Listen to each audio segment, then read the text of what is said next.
tanggal 2 Januari 2026 kami bersama rakyat Aceh yang di Denmark baru saja selesai dari pada pejabat Komisi Indonesia di Copenhagen, dan saat ini kami berada di depan pejabat United Nations UN untuk menyerahkan surat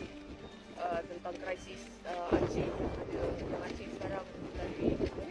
banjir besar yang telah terjadi pada bulan Disember. Dan matlamat kami hari ini adalah untuk highlightkan, untuk memberitahu bahawa kami perlu perhatian daripada UN dan siapa saja yang ada kuasa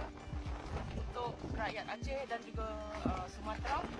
yang tidak ada pertolongan saat ini, yang perlu pertolongan saat ini. Dan kerana itu di sinilah kami, rakyat Aceh yang berada di luar negara, khususnya di Denmark, supaya terdengar suara kami, sampai suara kami kepada